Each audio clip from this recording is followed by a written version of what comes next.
சேலை கட்டும் பெண்ணுக்கொரு வாசம் உண்டு, கண்டதுண்டா கண்டவர்கள் சொன்னதுண்டா.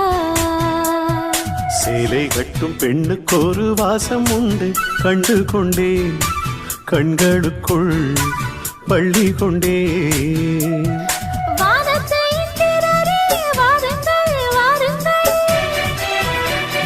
பெண்ணுக்குள் என்ன இன்பம் கூறுங்கள் கூறுங்கள்.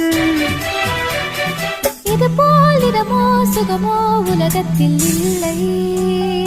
இவளின் குணமோ மனமோ மலருக்குள் இல்லை. சேலை கட்டும் பெண்ணுக்கொரு வாசம் உண்டு,